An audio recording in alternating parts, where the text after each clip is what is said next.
Bismillahirrahmanirrahim. Assalamualaikum warahmatullahi wabarakatuh. Bismillah walhamdulillah wassalatu wassalamu ala rasulillah sayyidina maulana Muhammad ibn Abdullah wa ala alihi wa sahbihi wa man walah. Allahumma salli ala sayyidina Muhammad al-fatih lima ughliq al-khatim lima sabaq nasiril haqqi bil haqq wal hadi ila siratikal mustaqim wa ala alihi wa sahbihi haqqa qadrihi wa miqdarihi al-azim. Amma ba'du. Faqad qala Allah ta'ala fil Qur'anil Karim, huwa alladhi ba'atha fil ummiyina rasulan minhum yatlu 'alaihim ayatihi wa yuzakkihim wa yu'allimuhumul kitaba wal hikmah wa in kanu min qablu lafi dhalalin mubin. Wa qala Rasulullah sallallahu alaihi wasallam, innama bu'ithu mu'alliman. Kama qala Rasulullah sallallahu alaihi wasallam. Yang saya muliakan, narasumber kita pada sore hari ini Bapak Dr. Kiai Haji Mukhlis Muhammad Hanafi LC.MA. Yang saya hormati Pelaksana Tugas Kepala MAN 13 Jakarta, Ibu Sri Setiti MPD. Yang saya hormati Kepala Tenaga Kependidikan MAN 13 Jakarta, Ibu Yulia S. Indrayanti MPA SPD MM. Yang saya hormati Ketua Komite MAN 13 Jakarta, Ibu Hajah Sri Mulyaningsih beserta jajarannya. Yang saya muliakan para Bapak, Ibu, guru dan tenaga kependidikan MAN 13 Jakarta.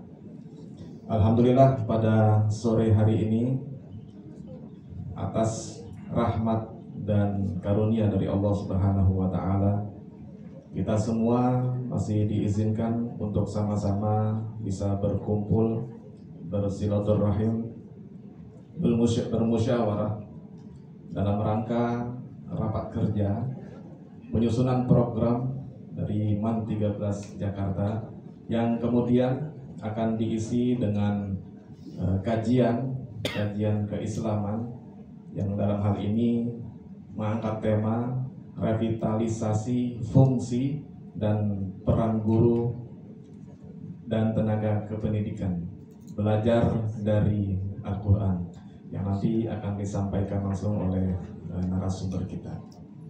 Salawat dan salam tak lupa semoga senantiasa tercurah keharibaan Nabi kita, Nabi besar Muhammad sallallahu alaihi wasallam, wa ala alihi wa sahbihi wa ali baitihi wa azwajihi wa ansarihi wa asya'ihi wa ahli itratihi wa jami'il anbiya wal mursalin wa man tabi'ahum bi ihsanin ila yaumiddin.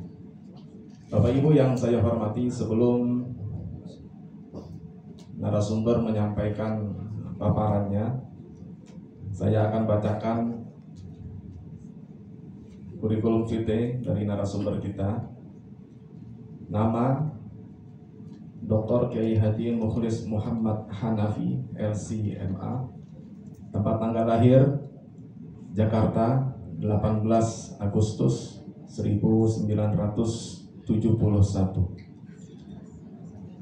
Saat ini beliau bertugas sebagai Sekretaris Utama Badan Amil Zakat Nasional Republik Indonesia dari tahun 2022 sampai dengan sekarang.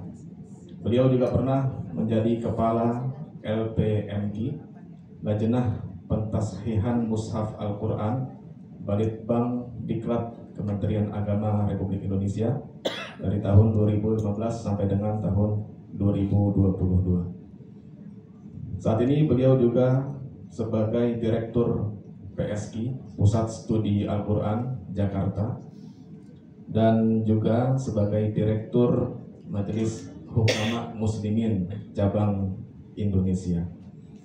Riwayat pendidikan beliau pernah menuntut ilmu, menjadi santri di pondok pesantren Salaf di Cirebon, di Kudus, di Solo, di Gontor, dan lain-lain.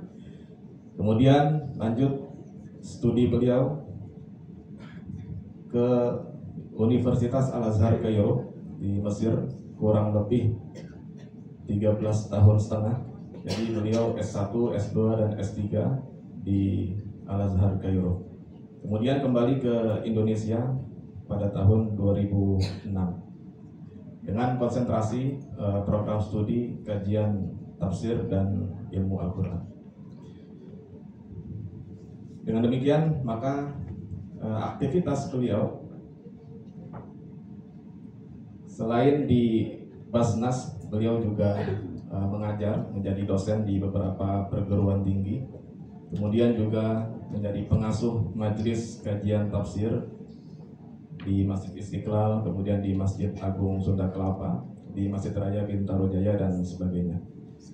Beliau juga aktif menulis banyak karya beliau, diantaranya adalah biografi Imam 5 Mazhab, kemudian pengantin Al-Quran, dan menjadi ketua tim penyusun tafsir Al-Quran tematik Kemenak sebanyak 26 jilid. Kemudian di antara pengalaman beliau pernah menjadi penerjemah forum atau konferensi internasional, di antaranya konferensi tingkat tinggi Asia Afrika, KTT OKI, dan lain sebagainya. Beliau juga pernah menjadi penerjemah tamu kehormatan Presiden Republik Indonesia mulai tahun 2006 di era pemerintahan Presiden SBY, dan mungkin kita masih ingat waktu itu King Salman, Raja Arab Saudi, pernah datang ke Indonesia, dan yang menjadi penerjemahnya adalah narasumber kita pada hari ini. Boleh aplausnya.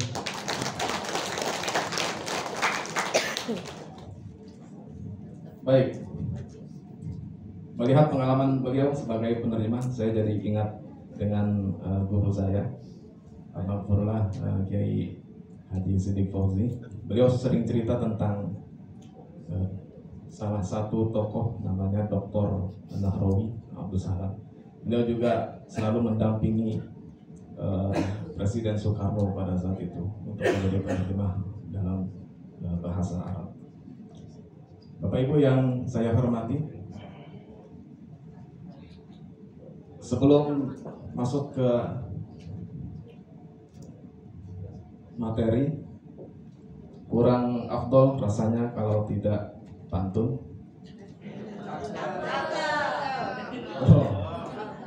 Karena menurut informasi beliau adalah putra Betawi, dan beliau juga hidup di kalangan keluarga Betawi.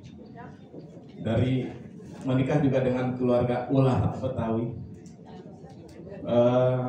Salah satu pahlawan nasional dari tanah Betawi, yaitu almarhumlah Kiai Haji Nur Ali Bekasi. Di sini ada dua guru yait dari Bekasi. Tiap hari Kiai Haji Nur Ali. Siang terang ke jam 10, kita raker sambil jalan-jalan. Pasang kuping biar terang, jangan pada ngantuk. Narasumber bakal ngasih pencerahan. Langsung saja kami berikan kepada yang saya muliakan, Bapak Dr. Kiai Haji Mukhlis Muhammad Hanafi LCMA, padanya kami persilakan.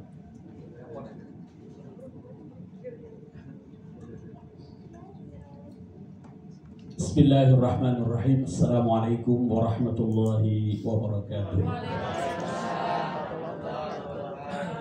Alhamdulillahi rabbil alamin. Wassalatu wassalamu ala asyrafil anbiya wal mursalin sayyidina wa maulana Muhammadin wa ala alihi wa ashabihi ajma'in.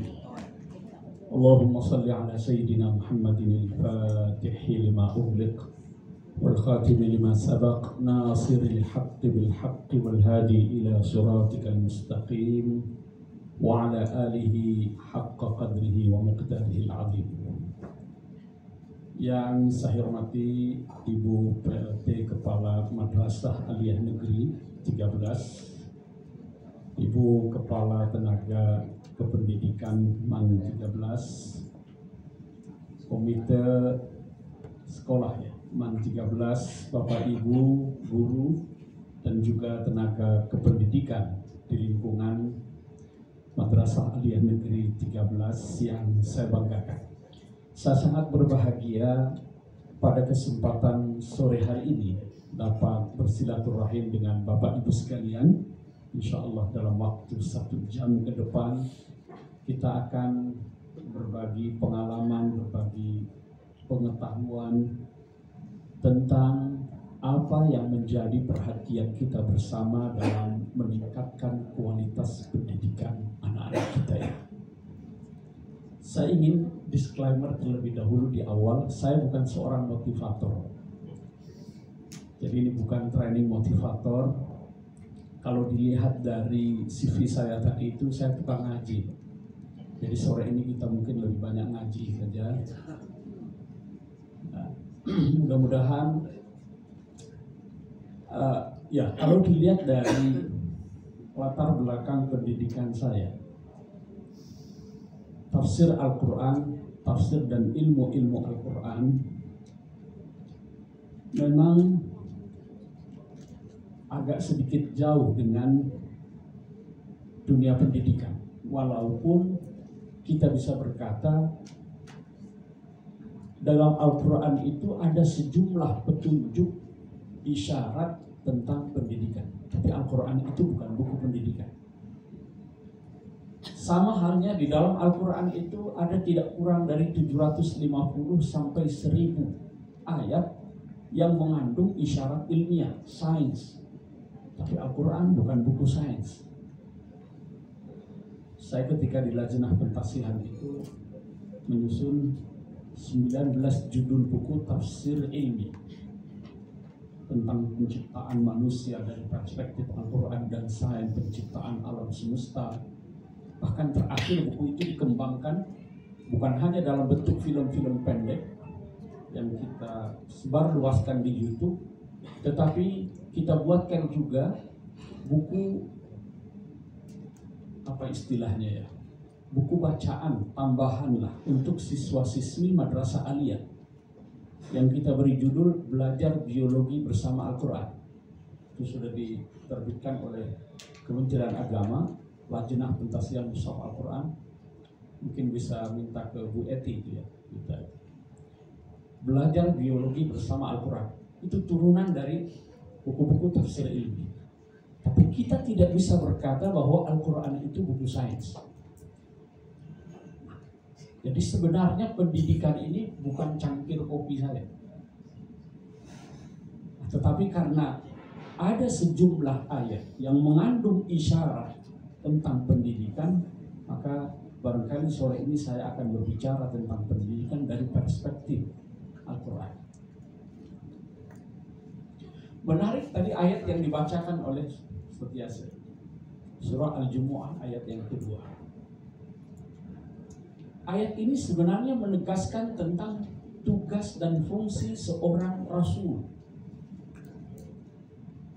Yatslu alaihim ayatihi wa yuzakkihim wa yu'allimuhumul kitab wal hikmah.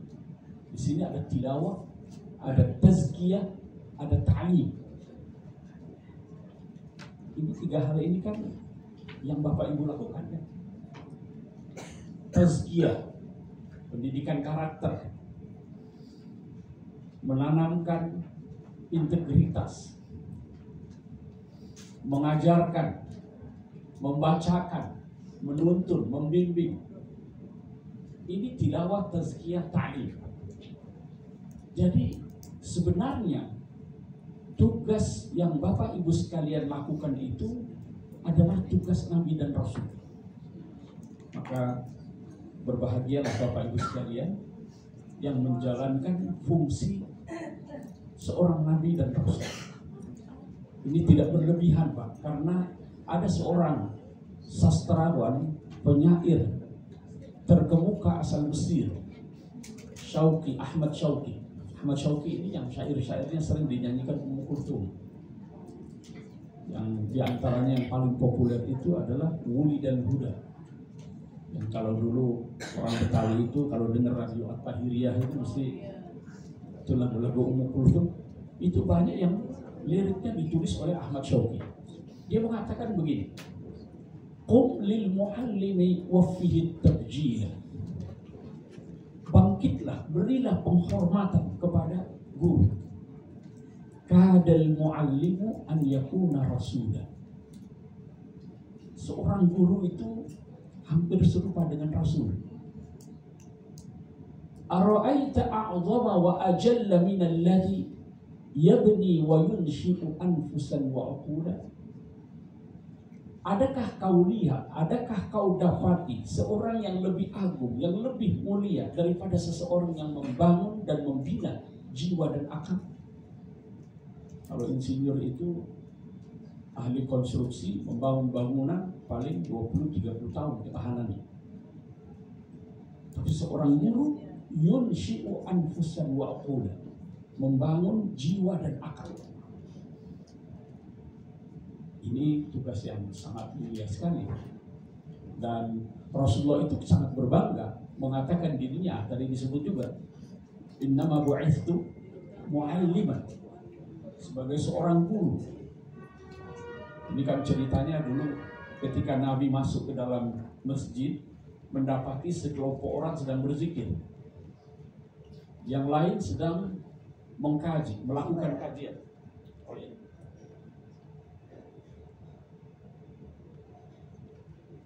Yang lain melakukan kajian. Lalu Nabi katakan, yang berdoa dan berzikir ini bagus, semoga Allah menerima doa-doa dan permohonan mereka. Lalu kemudian yang ini yu'allimun wa yata'allamun, mengajar dan belajar. Lalu Nabi duduk bersama mereka, lalu mengatakan, innama bu'ithtu mu'allim.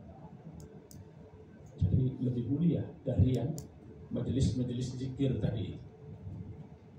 Ya. Baik.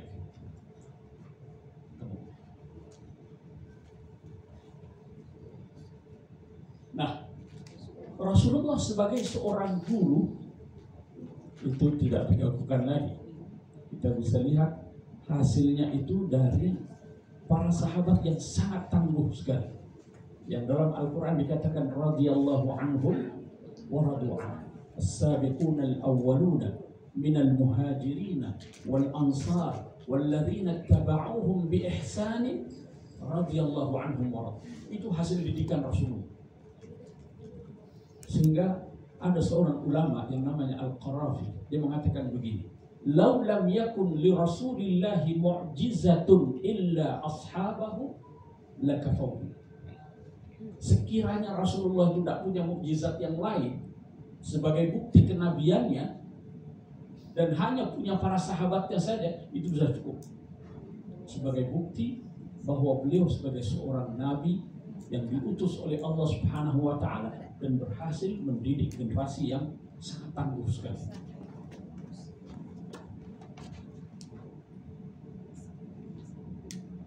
Nah, itu sekedar pengantar. Menarik tadi dari ayat yang dibacakan surah Al-Jumu'ah ayat kedua. Sekarang kita bicara tentang apa yang menjadi rujukan kita dalam mendidik. Sebelum ke situ, kita biasa membanggakan ya anak-anak kita kalau ada yang masuk perguruan tinggi favorit, itu kan bangga sebagai seorang guru kan. Sekolah juga biasanya ditetapkan sekolah unggulan itu di antara indikatornya ketika ada alumni-alumninya yang berhasil. Nah, Rasulullah kira-kira begitulah. Itu kan sahabatnya diakui Al-Quran radhiyallahu anhum wa radu anhu. Dari mana kita merujuk? Atau apa yang kita rujuk sumber dalam menggali nilai-nilai pendidikan dalam Al-Quran?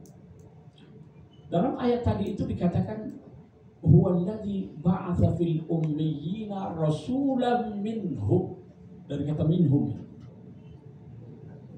Apa itu minhum? dari kalangan mereka sendiri. Di sini bisa kita simpulkan bahwa sistem dan tujuan pendidikan itu bagi satu masyarakat, bagi satu komunitas, bagi satu negara itu nggak bisa diimpor atau diekspor dari atau ke suatu negara atau komunitas lain. Jadi harus kita gali dari nilai-nilai dan budaya yang kita miliki. Seperti kita mau menggunakan pakaian. Kalau pakaian itu punya orang lain yang jahitkan pakai ukuran orang lain, itu sering tidak pas. Jadi pakaian itu memang harus diukur, dijahit sesuai dengan ukuran kita. Jadi kalau kita kebanyakan ngambil dari barat, cocok dengan nilai-nilai ketimuran kita. Jadi harus kita gali dari nilai-nilai yang kita miliki. Sebagai umat Islam tentu kita punya Al-Quran dan Sunnah. Sebagai bangsa kita punya nilai-nilai Pancasila. Nah, inilah nilai-nilai yang menjadi sumber dalam menggali sistem pendidikan kita ini.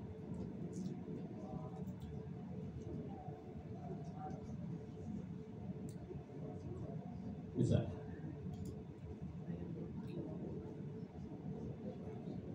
Nggak apa-apa deh Pak.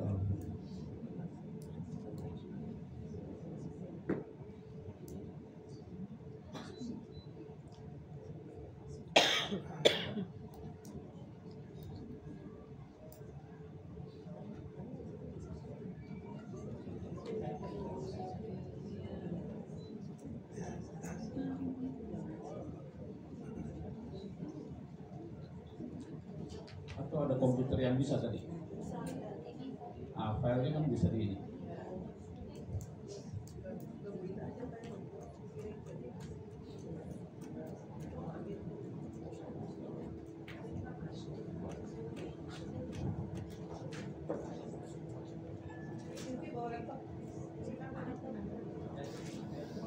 Ya.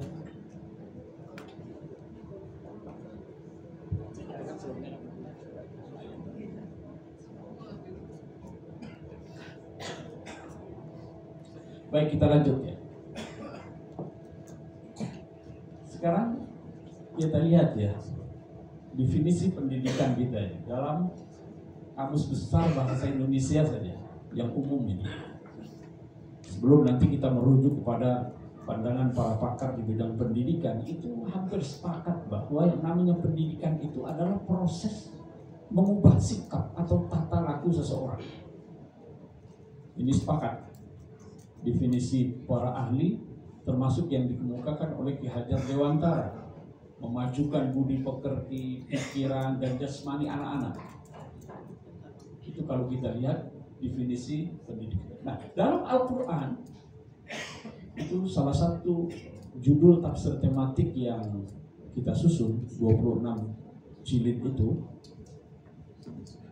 itu tantangan yang diberikan kepada saya sekembalinya saya ke tanah air tahun 2006. Jadi waktu itu Profesor Atok Muzhar di Badan Litbang ketika membentuk tim tafsir Al-Quran tematik, anggotanya itu para guru besar. Tapi ketika beliau dikenalkan oleh Menteri Agama waktu itu, Pak Maftu, ini ada anak kita baru tamat dari Mesir, bidangnya tafsir. Lalu diganti ketua timnya. Saya ditunjuk sebagai ketua tim. Anggotanya banyak guru besar. Jadi sebagai pemain baru, dan alhamdulillah selama 5 tahun kita berhasil menyusun dan menerbitkan 26 judul buku.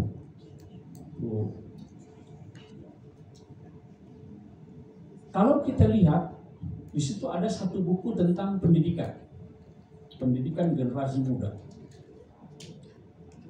Kalau kita lihat Al-Quran, pendidikan itu, kalau di perguruan tinggi keagamaan Islam itu ada kata tarbiyah, fakultas tarbiyah. Sekarang ini ditambah keguruan ya. tarbiyah dan keguruan. Kata tarbiyah itu dari kata robaba atau roba. Ini satu akar kata dengan rob, yang artinya secara sederhana kita terjemahkan Tuhan. Saya sempat berdebat lama ketika kita menyempurnakan tafsir Al-Quran Kementerian Agama dari 2016-2019. Saya cenderung yang ingin menambahkan di setiap kata Rob itu dengan pemelihara, supaya jelas distingsinya. Karena kalau hanya disebut Tuhan, itu masih abstrak. Tuhan yang seperti apa? Allah ya Tuhan. Tapi ketika kita sebut Tuhan pemelihara, itu tekanannya lebih terasa. Tapi waktu itu tim lebih memilih, pada saya ketua tim, hanya kita demokratis lah, cenderung untuk tetap setia kepada terjemahan yang sudah sangat populer, bahwa Rob itu diartikan Tuhan. Karena dari kata rububiyah ini, Rob, roba itu mengandung makna memiliki, menguasai, membimbing, mengawasi. Itu dikata rububiyah. Jadi kata tarbiyah itu mengandung makna-makna tadi. Maka sudah betul itu kalau diterjemahkan pendidikan tarbiyah. Dia bukan sekedar pengajaran. Dalam Al-Quran, dalam hadis itu ada 3 istilah terkait. Ada tarbiyah, ada ta'lim, ada ta'dib. Tarbiyah dengan ta'dib, adabani rabbi, itu dari kata adab, itu pendidikan karakter. Berbeda dengan ta'lim yang sekedar pengajaran. Jadi pendidikan itu adalah proses penumbuhan dan pengembangan potensi peserta didik untuk mencapai kesempurnaan hidup. Itu yang kita lakukan.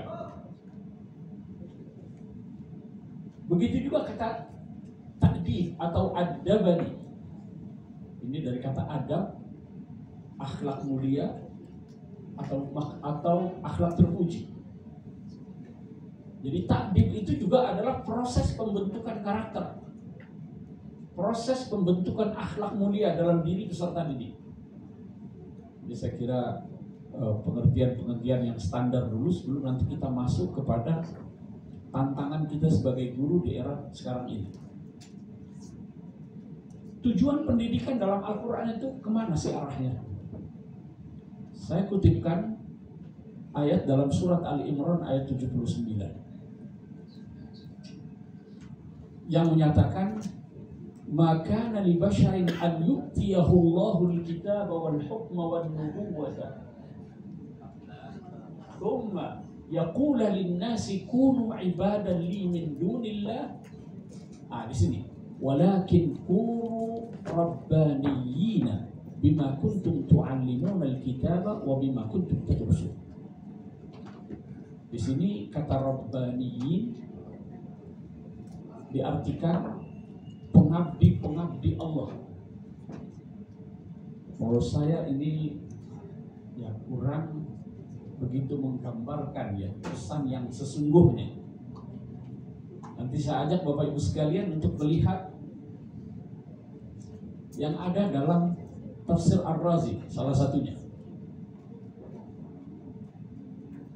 Di dalam tafsir Ar-Razi kata rabbaniyin secara umum itu dimaknai sebagai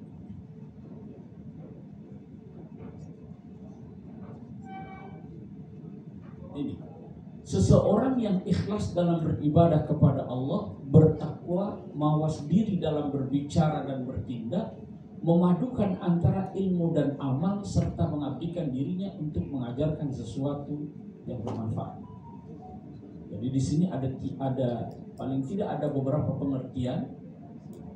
Yang pertama ar-rabbani yang dinisbatkan kepada Rabb itu artinya bimakna kaunihi aliman bihi wa muwaziban ala ta'at. Seorang yang memahami Tuhannya, lalu selalu istiqomah dalam ketaatan kepada Allah Subhanahu wa taala. Yang kedua, rabbaniyun itu berarti arbabul ilm, orang yang berilmu. Karena yarubbul ilm, yarubbun nas itu artinya yu'allimuhum wa yuslihuhum bi amrihim wa yaqumu bi amrihim. Ini makna rabbani. Yang ketiga, rabbani bisa juga bermakna ulama atau wulat ya. Jadi kalau al-ahbar, karena di sini ada ayat laula yanhahumur rabbaniyun wal ahbar. Rabbaniyun berarti wulatul umur, penguasa. Al-ahbar itu ulamanya, ahli agamanya.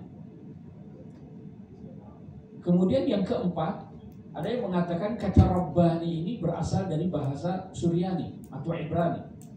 Bahasanya Mama Gupron. Ya. Ada yang mengatakan ini bukan bahasa Arab, ya, tapi bahasa Ibrani atau bahasa Suryani,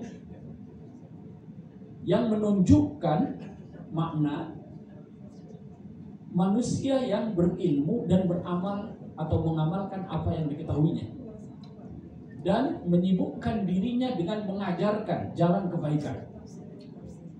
Itu Rabbani. Jadi kalau diterjemahkan pengabdi Allah itu masih, tapi kalau kita lihat 4 makna ini jelas, lebih rinci apa yang dimaksud dengan kata Rabbaniyin tadi. Walaupun di ayat itu bima kuntum tu'allimuna al-kitaba wa bima kuntum tadrusun, mengajarkan Alkitab, mempelajari Alkitab sehingga memahami betul dan mengamalkan apa yang dia ketahui, lalu mengajak orang kepada jalan kebaikan.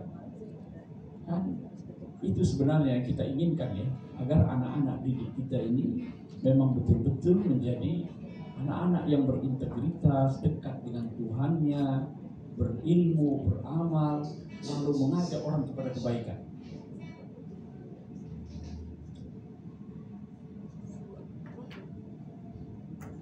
Jadi menurut Imam Ar-Razi, ayat ini menunjukkan bahwa ilmu pengetahuan, pengajaran dan proses belajar itu memang harus dapat mengantarkan peserta didik ke tingkat rabbani.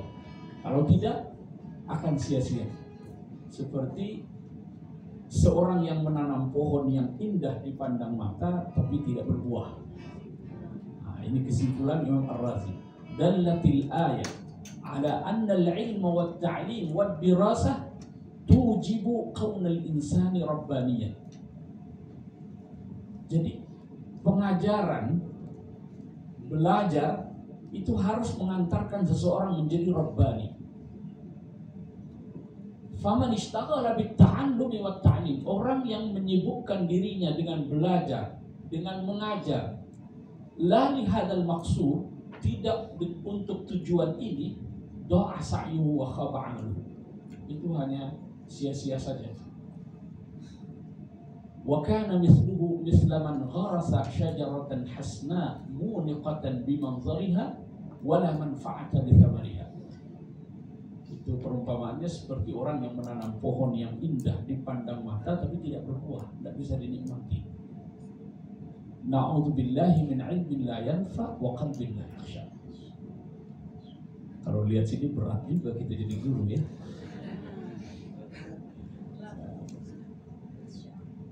Tapi tenanglah, ma la yudraku kulluhu la yudraku. Kalau nggak bisa semua ya sebagian kita lakukan. Nah, karakter pendidikan Islam kita lihat perpaduan antara unsur ilahiyah dengan insaniyah. Memang kita ingin mencetak generasi yang rabbani, tapi juga realistis. Ada unsur insaniyahnya juga. Di satu sisi memang kita harus bisa mengantarkan peserta didik kita untuk at-takhalluq bi akhlaqillah. Maka tugas guru di sini harus bisa menggali potensi yang ada dalam diri anak-anak kita. Anak kita ini kan seperti apa ya? Seperti minyak. Yang kalau kita bisa gali potensinya itu, dia bisa mengeluarkan cahaya dari sebuah lampu. Nah, potensinya itu ada pada akal, ilmu, dan iman. Ini yang harus kita kembangkan. Yang kedua, pendidikan Islam itu memadukan antara bentuk keseimbangan. Di moderasi itu letaknya di sini. Antara dunia akhirat, jasmani, rohani, kepentingan individu, sosial, ilmu, amal. Ya. Maka dalam Islam itu laisal ilmu bi kathratir riwayah, innamal ilmu khasyatullah. Jadi bukan soal banyak-banyakan ilmunya, bukan soal keren-kerenan gelarnya, tapi innamal ilmu khasyatullah. Ilmu yang sesungguhnya itu harus bisa mengantarkan kita kepada keimanan sejati, dan keimanan itu mengantarkan kita kepada ketundukan kepada Allah Subhanahu wa taala. Waliya'lamal ladzina utul ilma annahul haqqu mir rabbih. Supaya orang yang punya ilmu ini tahu kebenaran, fayu'minu bihi. Di sini menggunakan huruf fa. Fa itu ditaklim, yang bersifat langsung. Berbeda dengan thumma misalnya. Kalau thumma itu ada jeda, tapi kalau fayu'minu itu otomatis. Jadi ilmu sejati itu adalah ilmu yang mengantarkan kita kepada kebenaran, lalu setelah itu menghasilkan keimanan. Fayu'minu bihi, fatukhbita lahu qulubuhum. Lalu hatinya itu khusyuk, tunduk. Itulah generasi Rabbani. Keterpaduan pendidikan antara keluarga, sekolah, dan masyarakat. Nah, tentu kalau kita mengacu kepada bagaimana Rasulullah SAW berhasil mendidik para sahabatnya, pertama karena beliau itu berhasil menciptakan suasana belajar yang kondusif. Kita lihat talabul ilmi fardhatun 'ala kulli muslim, didorong. Bahkan Al-Quran itu dari awal merangsang. Namanya al-ilm dengan al-qalam. 'Allamal insana ma lam 'allama bil qalam. Iqra. Itu dalam rangka menciptakan suasana yang kondusif orang untuk belajar. Kemudian kewajiban saling mengajarkan antara satu dengan lainnya. Rasul kritik betul ketika ada satu kelompok ini pintar sekali kalangan Asy'ari, tapi tetangganya itu bodoh-bodoh. Nabi menyindir mengapa ada orang kaum ma balu aqwamin, karena Nabi kalau negur itu tidak pernah tunjuk hidung. Selalu hanya menyindir ma balu qaumin. Kenapa ada orang yang membiarkan tetangganya itu bodoh? Ini Asy'ariyin ketika merasa tersindir lalu datang kepada Nabi, minta waktu, beri kami waktu 1 tahun, kami akan jadikan mereka pintar. Diajarkan. Para tawanan perang itu diminta untuk mengajarkan baca tulis anak-anak di Madinah untuk dibebaskan. Mendorong para sahabatnya untuk belajar bahasa asing. Zaid bin Thabit, Nabi kan dapat surat-surat itu dari luar. Tanya Zaid bin Thabit, kau bisa bahasa Suryaniyah enggak? Asal Suryaniyah lagi. Memang Suryaniyah itu populer sekali waktu itu. Cuma nggak tahu bentuknya seperti yang dibilang Mamang Kufran atau tidak itu. Atuhsinu as-Suryaniyah, enggak. Sudah belajar sana. Lalu Zaid bin Thabit itu belajar fi 17 yauman. Hanya 17 hari dia belajar bahasa Suryani. Jadi mendorong para sahabatnya untuk belajar. Ya. Itu faktor keberhasilan pendidikan Rasulullah. Dan Nabi itu secara pribadi dia kan sosok yang memiliki daya tarik sendiri. Jadi ucapannya, tindakannya, keputusannya itu diterima oleh semua kalangan karena dia kalau ngomong itu kan, kalau memerintahkan sesuatu pasti dia sudah lakukan duluan. Seia sekata. Jadi keteladanan di sini menjadi sangat penting. Jadi secara fisik, secara akhlak, ucapan, tindakannya semua sempurna. Kita perlu juga berkaca ini. Kalau kita ingin berhasil mendidik anak, ya memang kira-kira begitu. Kemudian tidak terlepas juga dari metode pengajarannya. Nah, ini barangkali sudah lebih teknis nanti ini. Itu ada buku yang menarik sekali, ditulis oleh Syekh Abdul Fattah Abu Ghuddah. Namanya Ar-Rasul Al-Mu'allim, Rasul Sang Maha Guru. Sudah diterjemahkan juga ke dalam bahasa Indonesia, saya kira. Syekh Abdul Fattah Abu Ghuddah ini saya senang sekali baca kitab-kitab beliau, karena beliau itu seorang muhaqqiq yang sangat teliti sekali dalam mengambil data, informasi dari sumber-sumber klasik yang sangat bisa dipertanggungjawabkan. Dia punya buku juga namanya Safahat min Sabril Ulama, di lembaran-lembaran sejarah yang menggambarkan kesabaran para ulama dulu dalam menuntut ilmu. Bagaimana dulu pengorbanan mereka dalam menuntut ilmu. Itu saya kalau dulu masa-masa kuliah, kalau sedang lagi malas-malas baca buku itu jadi semangat, memotivasi diri. Bagaimana ilmu-ilmu keislaman yang sekarang kita warisi itu tidak dibangun dengan kemewahan, dibangun dengan keprihatinan. Tapi di balik keprihatinan itu ada keikhlasan, ada keberkahan, sehingga bertahan ilmu itu. Ada satu lagi bukunya yang saya baru menikah itu usia 29 tahun. Setelah selesai S2 baru saya berani menikah. Itu ada buku yang sangat menghibur saya sekali, karya beliau itu namanya Al-Ulama'ul Uzzab Alladzina Atharul Ilma 'ala Zawaj. Kalau yang ngerti bahasa Arab mesti tahu. Jadi ulama-ulama yang rela menjomblo karena lebih mendahulukan ilmu daripada kawin. Nah, itu diantaranya Imam Nawawi, 45 tahun sampai meninggal tidak menikah, tapi karyanya sampai sekarang masih. Ibnu Jarir At-Tabari, Ibnu Taimiyah, yang karya-karyanya segudang itu hasil tidak menikah. Nah, kalau kita merujuk kepada misalnya buku-buku ini tentang bagaimana Rasulullah SAW mengajar dan mendidik, ini saya ingin mengajak kita mengaji Al-Quran, mengaji sirah. Bukan berarti saya ingin mengajak Bapak Ibu sekalian ke belakang, karena yang namanya nilai itu saya kira dia lintas generasi, lintas zaman. Hanya bungkusan dan kemasannya itu yang boleh jadi berbeda. Tapi kalau nilai, dia tidak berbeda. Rasulullah berhasil karena mengajar dengan keteladanan. Rasulullah berhasil dalam mendidik dan mengajar karena sangat memperhatikan kondisi anak yang diajarkannya. Dilihat-lihat, ya. Mengajarkannya itu bertahap. Kalau kita lihat Al-Quran, cara mendidik Al-Quran, metode dakwah atau metode pendidikan Al-Quran, kita lihat Al-Quran itu kan ada yang disebut ayat Makkiyah, lalu ayat-ayat Madaniyah. Ayat-ayat Makkiyah itu fokusnya paling tidak pada 3 hal. Pertama, menanamkan tentang tauhid. Yang kedua, tentang nubuwah dan risalah, tentang kenabian. Yang ketiga, tentang hari akhir.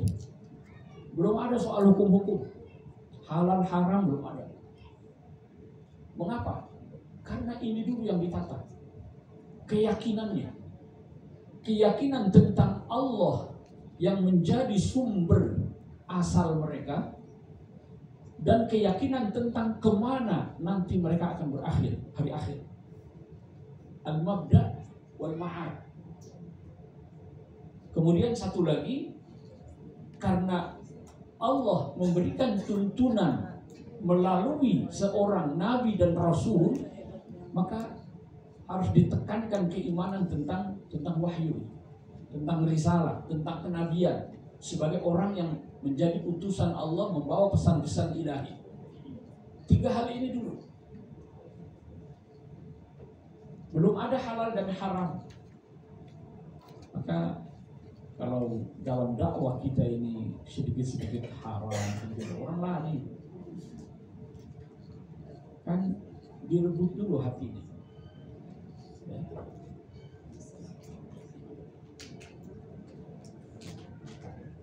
Ini lihat dalam satu riwayat, kita dulu belajar sama Nabi itu belajar tentang keimanan dulu, baru belajar Quran, sehingga keimanannya itu semakin kokoh. Abdullah bin Mas'ud menceritakan bagaimana dulu para sahabat belajar Al-Quran. Itu kan per 10 ayat itu tidak berpindah kepada 10 ayat berikutnya sampai betul-betul ini mereka hafal, mereka amalkan, baru pindah lagi. Jadi bertahap. Kita kadang-kadang pengennya anak kita ini tahu semuanya,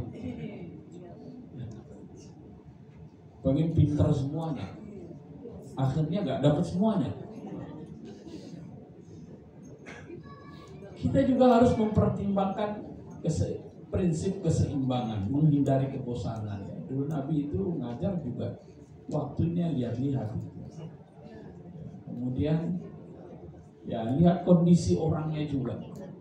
Nabi ketika didatangi seorang tua, boleh enggak saya lagi puasa mencium istri? Enggak apa-apa. Lalu datang anak muda, dipikir enggak apa-apa pula. Nabi bilang jangan. Loh kenapa? Loh kalau yang tua itu dia masih bisa mengendalikan hawa nafsunya. Kalau yang muda ini enggak bisa. Dulu para sahabat kan juga seperti kita, inginnya jalan pintas gitu. Ya Rasulullah, ini kan banyak banget amal. Apa kira-kira yang bisa mengantarkan saya ke surga? Apa kira-kira amal yang paling dicintai oleh Allah? Nabi lihat-lihat orangnya. Ada birrul walidain, ada yang as-salatu ala waqtiha. Lihat kondisi orangnya. Jadi, anak-anak kita tidak bisa kita samakan, potensi mereka berbeda-beda. Saya kira Bapak Ibu guru yang bisa memetakan potensi anak-anak didiknya. Ya, jawaban Nabi itu sering berbeda antara satu dengan lain, sesuai keadaan dan kebutuhan orang yang bertanya. Materi yang disampaikan juga berbeda-beda.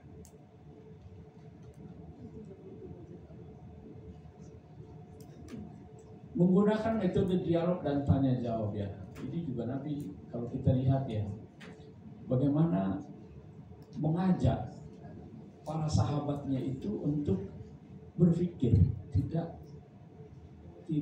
serta-merta menyalahkan atau memarahi. Misalnya ketika ada seorang pemuda yang izin sama Nabi, ya Rasulullah boleh nggak saya berzina? Kata Nabi nggak mengatakan nggak boleh. Ini ayatnya, nggak juga. Nabi ajak dia berpikir. Sini. Sekarang kamu punya ibu nggak? Bagaimana kalau ada yang menzina ibu, rela atau tidak? Marah gitu. Kamu punya adik perempuan nggak? Kamu punya anak perempuan nggak? Kamu punya bibi nggak? Sehingga kemudian dari situ diajak berpikir sedemikian rupa sehingga dia bisa menemukan kebenarannya. Jadi kita dalam mendidik itu saya kira tidak bisa kita hitam putih begitu, karena orang itu punya perasaan, orang punya pikiran. Tidak bisa serta-merta kita doktrin, kita paksa sedemikian rupa. Tugas kita hanya mengantarkan, membimbing.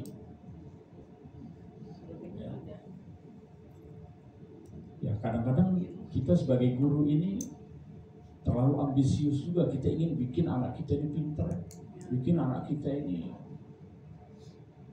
Tugas kita ini hanya mengantarkan. Selebihnya itu ya urusan Allah. Tugas kita hanya mendidik dengan penuh keikhlasan, dengan penuh ketulusan. Selanjutnya hasilnya ya Allah. Yang bikin pintar mereka, yang bikin mereka berhasil itu ya Allah. Tugas kita itu hanya mengajar, membimbing, lalu mendoakan. Itu kan kiai-kiai kita dulu begitu. Nggak ada yang bercita-cita muluk-muluk gitu. Terus pokoknya anak itu diajar, lalu kemudian didoakan kalau malam. dengan pendekatan hati itu lebih mantap, lebih bisa menyentuh, dan itu hanya bisa kita lakukan kalau kita sebagai seorang guru ini memiliki itu tadi, keikhlasan dalam mengajar. Karena saya sering mengumpamakan ketel yang berisi teh itu tidak mungkin mengeluarkan sirup, dia pasti mengeluarkan teh. Artinya kalau kita ingin menyajikan hidangan berupa minuman teh, maka kita harus isi ketel itu dengan teh, jangan isi dengan sirup. Artinya kalau kita ingin mendidik generasi yang rabbani, maka kita yang harus memulainya, memiliki sifat-sifat rabbaniyah itu tadi. Karena faqidu syai' la yu'ti. Orang yang tidak punya tidak mungkin bisa ngirim. Yang tidak punya tidak mungkin bisa memberi. Ketel berisi sirup pasti akan mengeluarkan sirup. Dia tidak mungkin bisa memberikan teh. Kira-kira begitu. Faqidu syai' la yu'ti. Jadi terlepas dari metode yang diterapkan, ya, ini saya kira ini hanya contoh saja. Tentu Bapak Ibu sekalian, di era digital, di era disrupsi sekarang ini memang tantangan kita jauh lebih besar, ya. Tapi percayalah bahwa nilai-nilai yang diajarkan oleh Al-Quran, nilai-nilai yang dicontohkan oleh Rasulullah SAW itu masih sangat relevan untuk kita gali dan kita sesuaikan dengan kondisi saat ini. Jadi guru di era digital, di era disrupsi sekarang ini, kita tidak sendirian. Yang mengajarkan anak-anak kita itu banyak sekali sekarang. Dulu kita hanya mengenal trilogi pendidikan itu sekolah, keluarga, masyarakat. Sekarang ini mereka punya dunia yang lain, dunia maya. Kadang-kadang antara guru dengan murid, mahasiswa dengan dosen, itu hanya soal cepet-cepetan mengakses informasi. Sekarang apalagi dengan adanya AI, anak kita sekarang sudah lebih pandai. Bapak ibunya akan membahas ini, dia sudah bisa tahu duluan. Saya dalam beberapa hari ini memang sedang menemui AI ini melalui ChatGPT. Ternyata ini asisten pribadi yang sangat canggih sekali. Saya sudah coba di beberapa pertemuan yang saya tidak minta staf untuk menyediakan bahan lagi. Hanya di sini saja sudah mendapatkan bahan yang lebih dari yang disediakan oleh staf. Jadi hati-hati sebagai guru sekarang ini, ya, karena ini hanya soal cepat-cepatan mengakses informasi. Itu kalau kita hanya menekankan pada pengajaran, transformasi ilmu, transfer knowledge. Tapi yang tidak bisa ini kan oleh AI ini adalah tarbiyah, ya, pendekatan hati. Maka imam dan khotib itu insya Allah profesi yang tidak akan tergantikan oleh AI. Ini kan orang sudah ketar-ketir ini. Akuntan itu akan terancam oleh AI. Kemudian saya berprofesi sebagai interpreter, juru bahasa. Jadi teman-teman juga sudah mulai mendiskusikan. Karena ketika orang bicara, saya sebagai interpreter itu terutama yang simultan dalam konferensi-konferensi internasional, kan itu diharapkan ketika orang berbicara itu pada saat yang sama keluar dalam bentuk bahasa yang lain. Itu sudah bisa sekarang ya. Jokowi saja bicara bahasa Arab sambutannya, fasih sekali. Ya.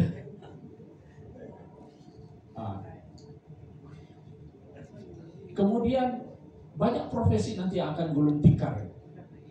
Tapi saya yakin pekerjaan yang bersinggungan dengan hati itu masih belum tergantikan. Walaupun AI ini juga kan tergantung kita melakukan pendekatan. Kadang-kadang kita harus berbaik dulu sama dia nih. Ya, kita harus berbaik hati dulu kita sapa gitu, itu akan keluar lebih banyak itu daripada kita langsung to the point ya, begitu ya kira-kira. Nah, jadi tetap itu tidak tergantikan fungsi tarbiyah, fungsi takdim. Saya kira ini sebagai pengantar, ada 15 menit sebelum kita sholat maghrib, barangkali kita bisa lebih banyak berdiskusi dan berdialog saja. Baik, luar biasa yang disampaikan oleh narasumber kita pada sore hari ini yang berkaitan dengan tugas dan fungsi kita sebagai guru. Kemudian beliau menjelaskan dari perspektif Al-Quran dan tafsirnya, dan juga beliau menjelaskan dari hadis-hadis Rasul SAW. Untuk selanjutnya masih ada waktu sekitar 15 menit. Mungkin dari Bapak Ibu ada yang ingin disampaikan, kita batasi untuk 15 menit ini cukup untuk 3 orang penanya. Silakan. Bu Ita, Bu Suro, dan Bu Fitri.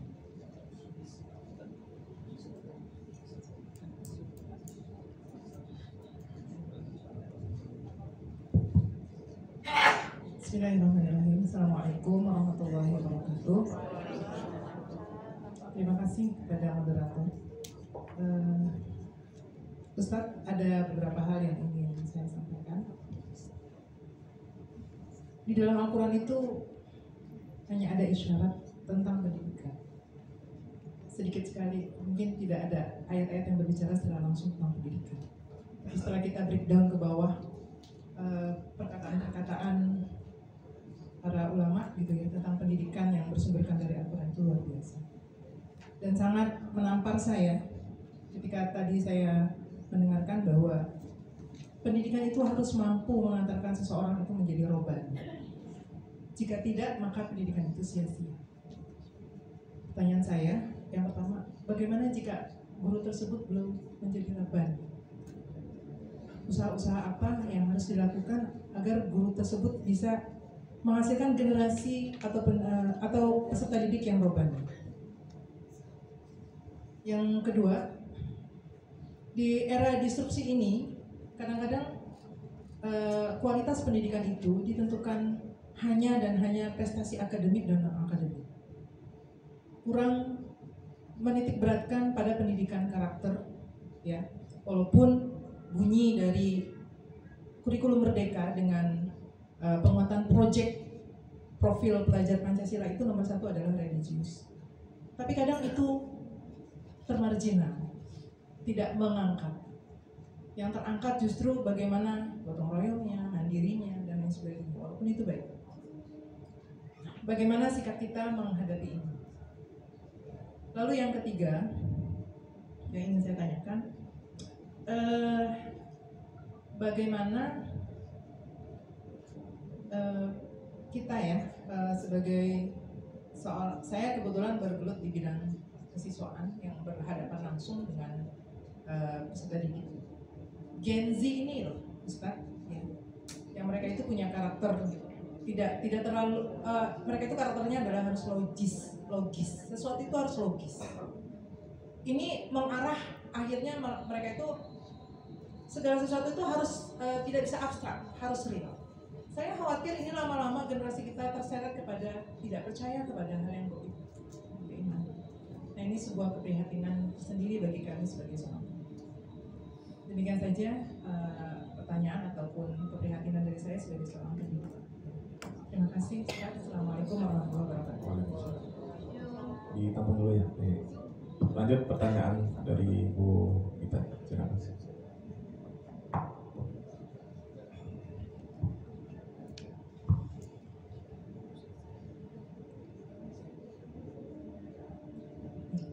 Bismillahirrahmanirrahim. Assalamualaikum warahmatullahi wabarakatuh.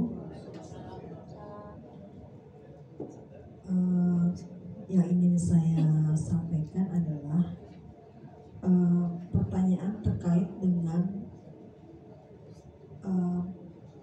menjaga kedisiplinan siswa di sekolah. Ketika siswa melakukan sebuah kesalahan, mungkin kita melihatnya itu hal yang ringan atau sepele lah. Misalnya siswa tidak memakai baju dengan rapih. Nah, kebetulan di sekolah kami, di madrasah kami memberlakukan sistem poin. Nah, misalnya tidak menggunakan baju rapih, itu poinnya 2. Terus tidak menggunakan ciput untuk, kan sebenarnya konsepnya adalah menutup aurat, tapi di situ peraturan tidak menggunakan ciput, poinnya sekian. Taruhlah misalkan siswa ini kesalahannya hanya tidak rapi pakaiannya dan tidak menggunakan ciput. Terakumulasilah poinnya misalnya menjadi 100. Nah, saya ingin mendengar pandangan dari Ustadz. Nah, ketika mengambil keputusan untuk mengembalikan siswa tersebut, gitu ya, dengan kesalahan adalah tadi yang seperti itu, gitu, terakumulasi poin. Gitu. Nah, itu bagaimana menurut Ustadz? Apakah tadi kan Ustadz menyampaikan ya kita hanya mengantarkan gitu kan, selebihnya itu yang pertama. Lalu yang kedua, ketika Rasulullah memberikan cara bagaimana menjadi guru atau pengajar atau pendidik, yaitu suri tauladan dari diri sendiri dulu. Nah, kalau tadi pertanyaan Bu Suro bagaimana guru yang belum robbani. Nah, yang saya mau tanyakan, bagaimana cara Rasulullah memberikan sanksi mungkin kepada sahabatnya atau kepada anaknya dan seterusnya. Nah, terakhir Ustaz, yang ketiga, ketika misalnya ada siswa nih melakukan kesalahan, nah diberikan sanksi harus menuliskan ayat Al-Quran dengan jumlah yang banyak. Yang saya khawatir bukan yang mungkin ini pilihan pribadi saya aja. Saya khawatir anak ini malah jadi menulis Al-Quran tuh jadi sebuah beban berat gitu kan. Sementara kan harusnya itu menjadi menulis Al-Quran itu sesuatu yang baik gitu kan gitu. Untuk belajar ini malah jadi beban yang berat gitu. Sama seperti ketika melakukan kesalahan harus menghafal Al-Quran gitu kan. Nah, saya ingin mendengarkan pandangan dari Ustaz. Terima kasih. Assalamualaikum warahmatullahi wabarakatuh. Silakan Bu Fitri. Terima kasih. Assalamualaikum warahmatullahi wabarakatuh. Ustaz, saya guru BK. Esensi dari pendidikan kan memang ujung-ujungnya adalah pendidikan karakter. Kalau dalam disiplin ilmu saya, dalam ilmu psikologi, karakter itu kan terbangun dari sebuah pembiasaan yang berulang-ulang, lalu sehingga menjadi sebuah pembiasaan yang berulang-ulang yang lama-lamaan menjadi terinternalisasi dalam diri siswa tersebut atau orang tersebut. Di MAN 13 saya pikir pembiasaan sudah cukup bagus ya dalam hal pengantaran. Tadi kita berharap menjadi siswa-siswa yang robbani gitu. Kita juga di rumah juga dengan anak-anak kita pun demikian gitu ya. Tapi ini fenomena yang terjadi banyak sekali gitu ya. Pembiasaan yang baik-baik itu ternyata saya juga nggak tahu yang mana salah gitu. Pembiasaan yang baik-baik tersebut ternyata hanya ada di sekolah top gitu. Jadinya kalau kita lihat lagi alumni kebetulan ada beberapa misalkan kayak ponakan saya gitu ya yang sudah di MAN 13 kok tidak terinternalisasi. Pada 3 tahun kita mengajarkan, membiasakan gitu ya. Itu kalau tadi kita belajar dari ulama, kalau kita ya mengajarkan, tarbiyah, memberi contoh gitu ya. Terus kita mendoakan gitu. Nanti urusannya tuh anak seperti apa, itu urusannya yang punya tuh anak gitu kan, urusan Allah gitu. Tapi rasanya kita sebagai pendidik kita sudah membuat sedemikian rupa gitu ya, seperti itu. Begitu juga dengan anak ya, sebenarnya hampir sama gitu ya, kita membiasakan, menginternalisasikan. Tapi terus yang di pondok pun sama gitu. Taruhlah kalau yang di MAN 13, lingkungan itu kan sangat mempengaruhi juga ya Ustadz ya gitu. Kita sudah membiasakan yang baik di sekolah, tapi kita nggak tahu juga di rumah gitu kan. Tapi kalau di pondok justru gitu, yang 3 tahun, yang 6 tahun gitu, yang secara full time ada di pembiasaan baik gitu. Justru saya juga melihat fenomena akhir-akhir ini kok kebiasaan itu hilang ketika kembali ke masyarakat luas gitu. Banyak yang hilang, mungkin ada gitu ya, doa orang tuanya, doa gurunya mungkin yang sampai ke langit ketujuh jadi mustajabah, itu jadi anak yang soleh gitu. Tapi ini fenomena yang terjadi banyak sekali, pun tidak menutup kemungkinan gitu, yang alumni MAN 13 itu hanya terjadi 3 tahun pembiasaan itu hanya ada di lembaga pendidikan saja gitu. Ini sebuah takaran sebenarnya ya buat kita semuanya. Mohon pencerahannya Ustaz. Terima kasih. Baik, ada 3 penanya, masing-masing memiliki pertanyaan yang berbeda. Pertanyaan pertama dari Ibu Suro tentang pendidikan itu bertujuan untuk menjadikan peserta didik menjadi pribadi yang robbani. Tapi ketika dalam kondisi guru yang belum menjadi guru yang robbani, kira-kira apa yang harus dilakukan? Kemudian yang kedua, nilai religius itu merupakan tujuan utama pendidikan nomor 1. Tapi yang ada yang diutamakan bukan religiusnya, tapi nilai-nilai yang lainnya. Kemudian yang ketiga, masalah Gen Z yang berpikir harus logik, harus real. Khawatir nanti kedepannya Gen Z ini tidak percaya kepada hal-hal yang sifatnya abstrak, yang sifatnya kayak. Silakan untuk ditanggapi untuk pertanyaan yang pertama. Baik, terima kasih. Ini pertanyaannya bisa satu sesi tersendiri. Tapi sebenarnya ada benang merahnya, yaitu kita semua merasa risau ya, tentang pola hidup anak-anak kita sekarang ini,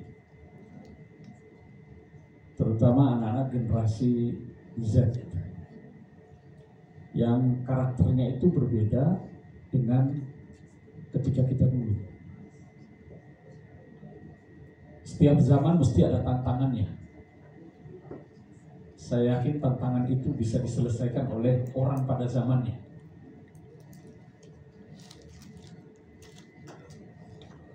Kita sebagai seorang guru, sebagai orang tua, sebagai pendakwah, bahkan Rasul sekalipun itu kan ditegaskan wa ma'ala rasuli illa al-balagul mubin.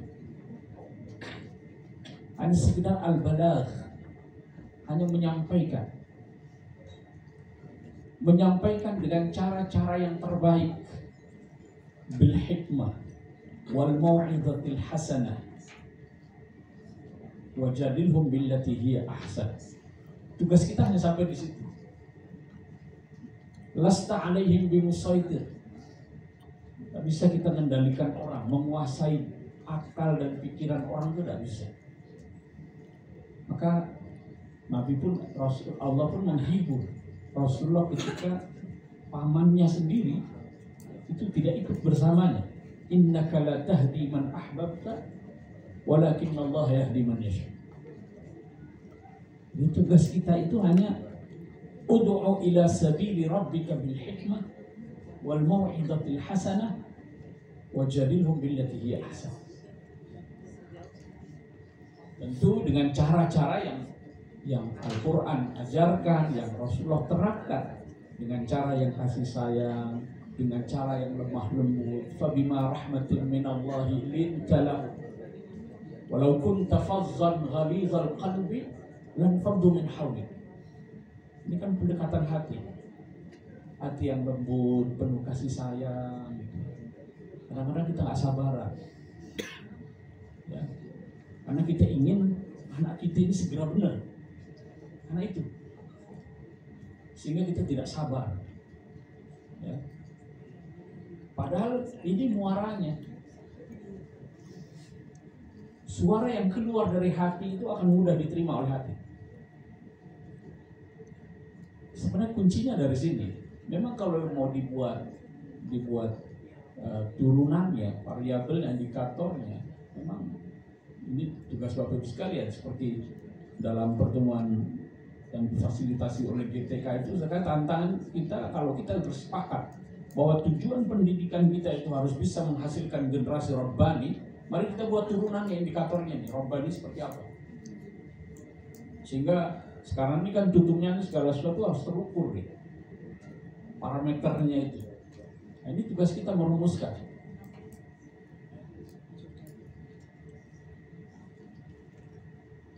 Bagaimana kalau belum bisa sampai ke sana?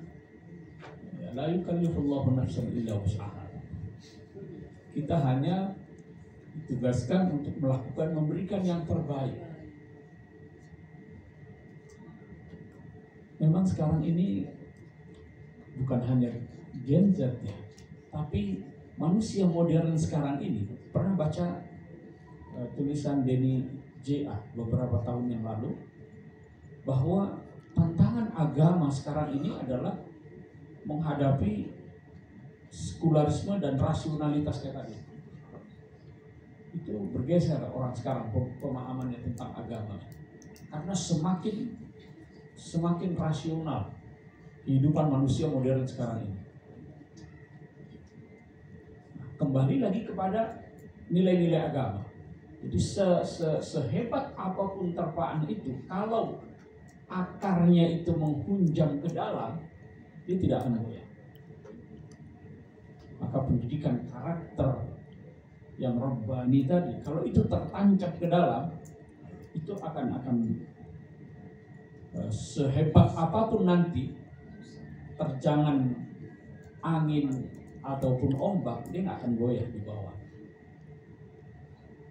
Semakin dalam dasar samudra, dasar lautan, itu walaupun di atas itu ombak bergulung sampai 10 meter, tapi kalau dia dalam lautannya itu, di bawah itu akan kelihatan tenang. Di bawah tenang, walaupun di atasnya itu. Jadi kalau ininya kuat, sehebat apapun terpaan, tantangan dalam hidup, dia akan berhasil melewatinya. Nah, selanjutnya bagaimana kita menanamkan pendidikan karakter ini? Ini nanti tadi juga ada bersinggungan ya, yang pertama dengan yang ketiga. Terkait dengan pembiasaan, memang kalau dalam teori pembentukan akhlak ya, itu misalnya yang dikemukakan oleh Al-Ghazali, Ibnu Maskawi misalnya, itu kan bermula dari yang namanya khawatir. Kita hidup ini kan banyak bisikan-bisikan ini. Lalu kemudian kita memilih, menentukan, oh lakukan, jangan lakukan, oh nanti aja. Lalu akhirnya kita putuskan. Di situ ada irodah. Begitu diwujudkan, irodah yang dilakukan secara berkali-kali itu akan menjadi adah pada akhirnya, akan menjadi kebiasaan yang refleks. Akhlak itu adalah sesuatu yang kita lakukan tanpa pikir, karena sudah terbiasa itu. Nah, sekarang kembali kepada metode pembiasaan ini. Sering sekali kita dalam mendidik itu, dalam mengajarkan itu, bersifat doktrin, bersifat paksaan, yang untuk pembiasaan.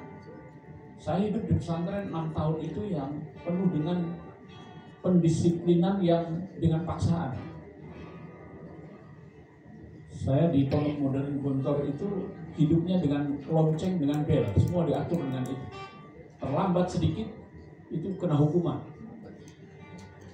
Bahkan dulu, kalau sekarang sudah tidak boleh ada tempeleng. Dulu biasa sekali tempeleng.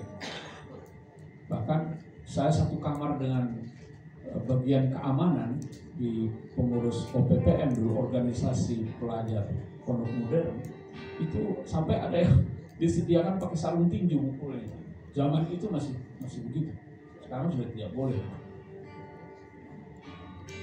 Untuk menanamkan kebiasaan, tapi kita lupa, kita tidak menyentuh sisi ininya. Maka saya kira dalam proses pembiasaan yang tidak kalah pentingnya itu adalah menanamkan kesadaran, memahamkan bahwa ini baik, ini tidak baik. Itu saya kira jauh lebih membekas. Saya 6 tahun hidup dalam lingkungan yang penuh dengan paksaan tadi itu, dalam rangka pembiasaan. Dengan setelah itu saya mondok yang tradisional, tapi sehari-hari kita dengan kiai. Kiai tidak banyak bicara, mengajarkan ini, enggak. Tapi dengan hidup bersama, kita melihat apa yang dilakukannya, itu lebih membekas. Jadi pendidikan dengan sistem mu'ayasyah. Mu'ayasyah itu mungkin patronisasi. Jadi nempel sehari-hari itu lebih membekas daripada bersifat doktrin atau ya, pembiasaan. Sama kita juga dalam berkarir di birokrasi itu. Saya pertama baru datang itu, saya punya 2 mentor. Di bidang birokrasi itu dulu almarhum Maftun Basyuni, Menteri Agama. Karena saya pulang langsung diajak oleh beliau, termasuk yang memperkenalkan saya untuk menjadi interpreter di istana itu ya beliau itu, yang banyak memberi kesempatan. Jadi dengan kita mu'ayasyah bersama beliau, bawa tasnya, nyiapkan bahannya, tahu sikap, kita bisa banyak belajar lebih dari ya mungkin kita belajar secara teori. Di bidang akademik, saya dari awal ikut Prof. Quraisyihab di Pusat Studi Al-Quran. Saya tidak pernah belajar berguru dengan beliau di bangku kuliah, tapi dari mu'ayasyah kita bisa banyak belajar, dan itu jauh lebih membekas.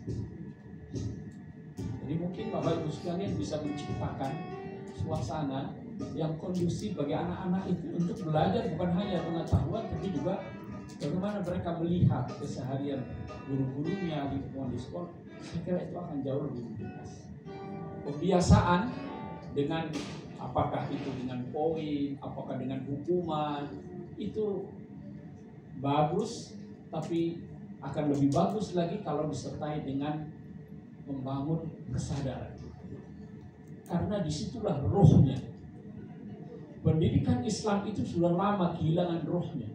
Ini kritik dari Wahiduddin Khan, seorang cendekiawan pemikir asal India. Dia keras sekali mengkritik sistem pendidikan Islam yang dikatakan sudah kehilangan rohnya. Karena rohnya itu tadi. Apalagi sekarang ini tuntutan kepada Bapak Ibu sekalian sangat luar biasa. Tuntutan administratif dia harus mengisi ini itu dan lain sebagainya, sehingga kadang-kadang sudah letih duluan menghadapi anak-anak. Karena ya, ini mungkin bisa disampaikan juga. Kemarin juga saya sampaikan itu di GTK dan juga Pak Kasudin. Di satu sisi itu tuntutannya modernisasi sistem pendidikan kita, tapi di sisi lain jangan sampai ruhnya itu justru tercerabut.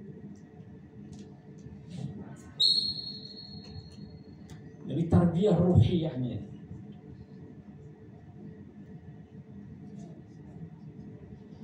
Saya kira secara umum itu ya, mungkin tidak spesifik saya menjawab satu persatu, tapi dari benang merahnya itu dan irisan-irisannya mudah-mudahan bisa memberikan jawaban dari 3 penanya tadi. Saya kira itu yang bisa saya sampaikan. Terima kasih. Baik, terima kasih Pak Kiai atas jawabannya. Bapak Ibu yang saya hormati, demikian pemaparan yang telah disampaikan oleh narasumber kita pada sore hari ini. Kalau boleh memberikan kesimpulan dari apa yang telah beliau sampaikan, bahwasanya sebagai seorang pendidik yang harus didik pertama kali, yang menjadi fokus utama pendidikan itu adalah masalah hatinya. Kalau hatinya sudah kuat, maka pendidikan akan menciptakan generasi yang robbani. Kemudian yang kedua adalah keteladanan. Keteladanan yang perlu untuk ditampilkan oleh seorang pendidik. Ketika gurunya mencontohkan yang baik, maka otomatis murid-muridnya juga akan mengikuti apa yang dicontohkan oleh gurunya. Saya kira itu. Terima kasih atas perhatiannya. Kami ucapkan terima kasih juga atas kehadiran dan pemaparan dari narasumber kita. Kurang lebihnya mohon maaf. Saya akhiri. Allahumma fiqhul akan. Wassalamualaikum warahmatullahi wabarakatuh.